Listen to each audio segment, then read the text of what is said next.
This is the scariest story I've ever heard in my life. And I know that because I watched this TikTok video like years ago and I still remember this story and think about it at least weekly. So let's get into it. There was a trend going around years ago where people were telling their scariest stories that they cannot explain. I'll be honest, a lot of these stories were paranormal and it just shocks me because I cannot remember if this woman's video went viral or not, but it was hands down the scariest story that I have heard a part of that whole trend. And if you know what I'm talking about as I'm explaining this video, please tag the person because like I've been scouring the internet for this particular video. So the story starts off with this woman talking about her college home that she split with like multiple roommates. And I don't remember the exact break that they were on in college, but it was her alone in this house for like a long period of time. And she particularly was staying because she had to work her job that was in town. Comes home one night, and because she had been alone in the house, she had shut like all of the extra doors to other rooms that she knew she wouldn't go into.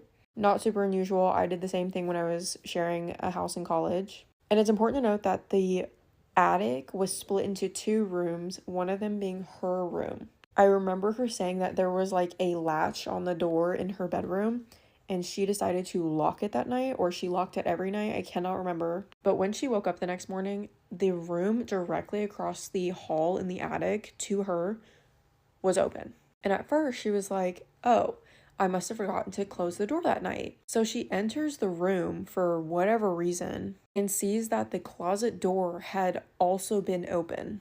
And upon opening the closet, she sees remnants of somebody who had been sitting in the closet for a long period of time. She had no idea who it was.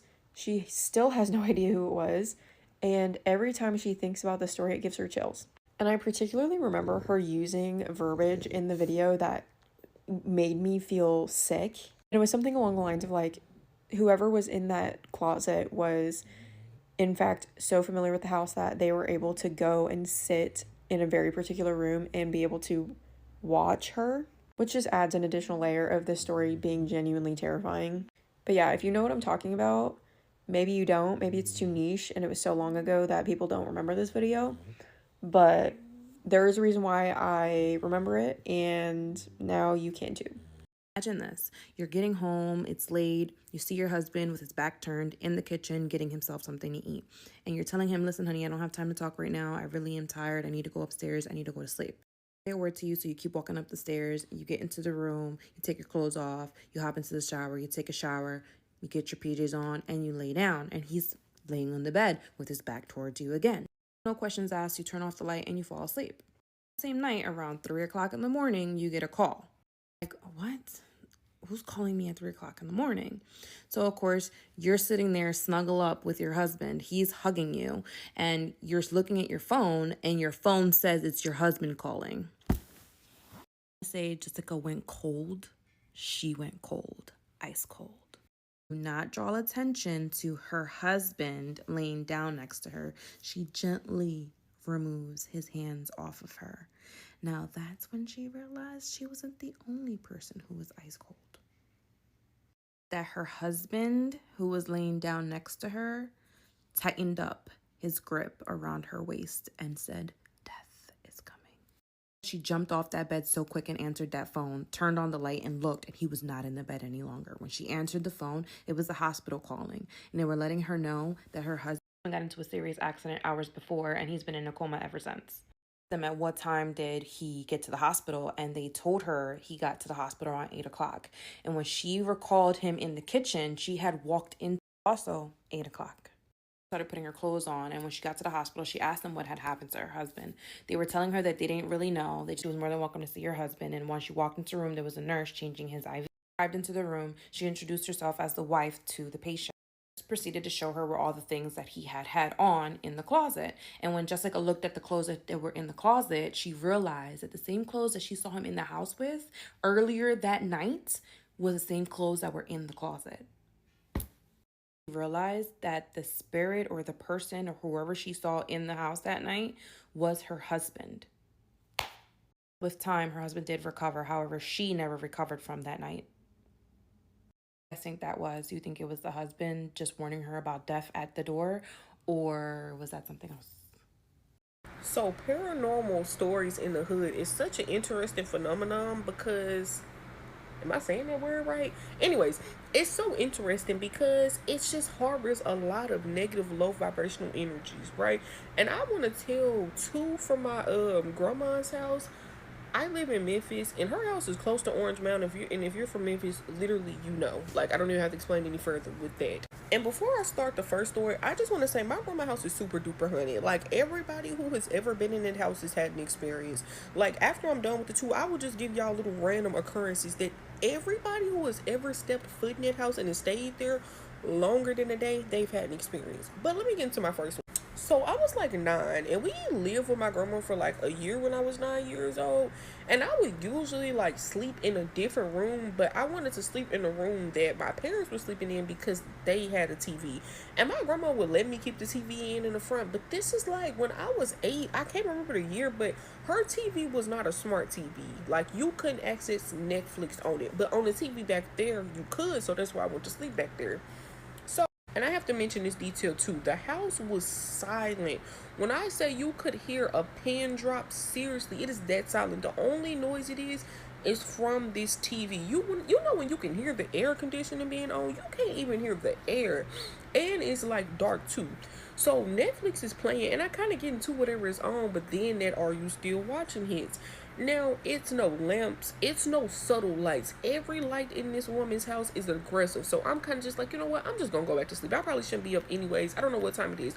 Let me just go back to sleep. And I also want to mention the mattress is on the floor. Okay, the mattress is on the floor. So I lay my head down, right? And I almost go to sleep. But y'all know, like in movies, when it's a word they be using, or two words they be using. It's like muffled talking, but it's not like one person is talking. It's like it's almost like if you're in a party and you just hear a bunch of people talking, but you can't make out what they're saying. I hear that as clear as day. I lift my head up off the pillow. I don't hear nothing anymore.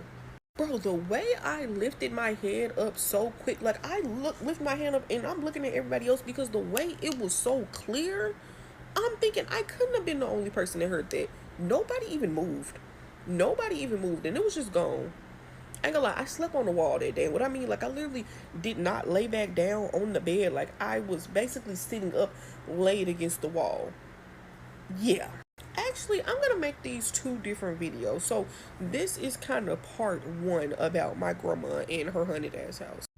So back in like 2012, I was 12 years old at the time. I went to a birthday party with my best friend. So the birthday party was at Sweet and Sassy, which is just like a little salon for young girls. You go get your hair, nails, light makeup, things like that. Now, at the time, I was living with my grandparents, and their old home was built in like the late 1890s, and it was like a small clinic's office where a lot of sick people went to be treated. And from what we were told, a few people did die there. Now, for reference, when I say this house was old, I mean like the floor was literally just thin wooden planks, and then under it was dirt. There was no insulation in the home. It was extremely old. But yeah, my friend's mom came to pick me up about 1 or 2, and I wasn't supposed to be home till about 9 o'clock that night. But something happened, and I don't remember, but the party got cut short, and I ended up making it home around 5. Now, when I made it home, it was about 5, and it didn't look like any of my family was home, but I tried banging on the door to get in anyway because it was locked and I didn't have a key. So I'm banging on the door for about a minute, and then I start hearing who I thought was my sister run to the door. Now, I only assumed it was my sister because I don't know how to explain it, but the run just sounded like a young childlike run. Like I could hear the footsteps. So I heard them approach the door, and then I started hearing like the big lock unlocking. And then I heard the doorknob start twisting. And so, I kind of just pushed my way through the front door, and immediately I started talking to my sister. But then when I look around, I noticed my sister was nowhere in the room. So I do like a sweep through the house. I'm looking around, I'm calling my sister's name, I'm like, Maggie, Maggie, Maggie. Maggie is nowhere to be found, so I'm scared as hell, and I'm wondering who just unlocked this door for me.